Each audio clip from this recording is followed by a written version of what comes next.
तो hello dear student, तो हम इस वीडियो में देखेंगे क्लास 10 का ऑब्जेक्टिव टाइप का जो लघु उत्तरीय प्रश्न होता है उस वो भी देखेंगे। और इसमें से जो लघु उत्तरीय प्रश्न है वो भी हम छटका के आप लोग को बता देंगे।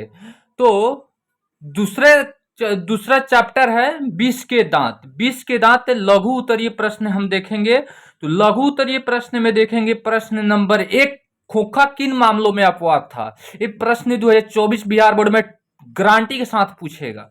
तो खोखा किन मामलों में अपवाद था। तो सेन साहब एक अमीर आदमी थे। सेन साहब कैसे आदमी थे। तो सेन साहब एक अमीर आदमी थे। सेन साहब एक अमीर आदमी थे। खोखा उनके बुढ़ापे का आंख का तारा था। सेन साहब के बुढ़ापे का आंख का तारा कौन था। तो वो है खोखा।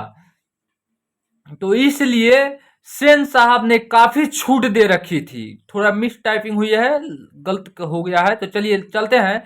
इसलिए सेन साहब ने उसे काफी छूट दे रखी है। सेन साहब काहे की छूट दे रखे हैं, क्योंकि उनके बुढ़ापे का आंख का तारा है खोखा, इसलिए उन्हें बहुत सारी छूट दे रखी है। तो और कह रहा है खोखा जीवन के नियमों के जैसा अपवाद था। खोखा क्या था। तो जीवन के नियमों के ही तरह अपवाद था, और इसलिए यह स्वाभिमान था कि वह घर के नियमों का भी अपवाद था। यही स्वाभिमान था उनका कि उनके घर के नियमों का भी वो अपवाद था। सेन साहब का खोखा।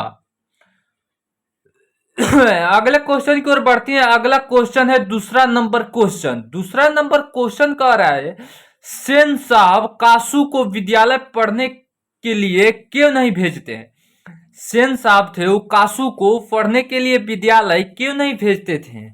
तो देखिए इसका आंसर होगा सेन साहब कासू को बिजनेसमैन और इंजीनियर बनाना चाहते हैं। सेन साहब को कासू को इंजीनियर और बिजनेसमैन बनाना चाहते हैं। सेन साहब बनाना चाहते हैं, इसलिए वे आजकल की पढ़ाई लिखाइयों को फिजूल समझते हैं।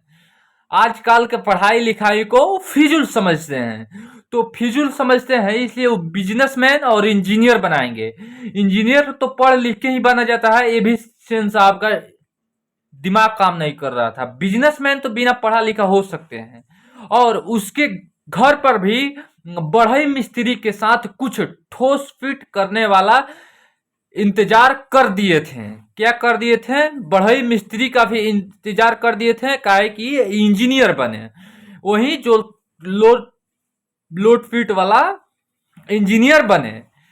और बिजनेसमैन के लिए भी कुछ जुगाड़ किए होंगे।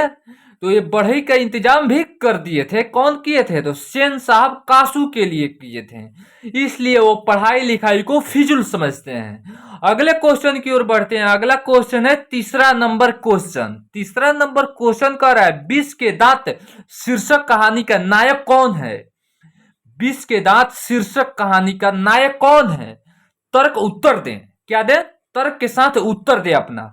तो चलिए हम तर्क के साथ ही अपना उत्तर देंगे। 20 के दांत कहानी के मदन ऐसा पात्र है जो अहंकारी के अहंकार को नहीं सहन करता। क्या करता। अहंकारी को अहंकार को सहन नहीं करता, बल्कि उनके स्वाभिमान जागृत होता है। वह खोखा जैसे बालकों को ढोकर देर वर्षों से दबे अपने पिता के आंखें भी खोल देता है। क्या करता है। उनके पिता के भी आंख दबे होते हैं, उनका भी आंख खोल देता है। संपूर्ण कहानी में मदन की क्रांति भूमिका है, अतः इसका नायक मदन है। पूरे कहानी में मदन क्या है। अहंकारी को अहंकार को सहन नहीं कर पाता, बल्कि उसका स्वाभिमान जागृत करता है। स्वाभिमान को जागृत तो करता है, और वह खोखा जैसे बालकों को ठोकर देकर वर्षों से दबे अपने पिता के आंख को भी खोल देता है। संपूर्ण कहानी में मदन की क्रांति भूमिका है, अतः इसका नायक कौन है। इसका नायक मदन है। तो तीसरा क्वेश्चन भी समाप्त हुआ। अगले क्वेश्चन की ओर बढ़ते हैं। अगला क्वेश्चन है चौथा नंबर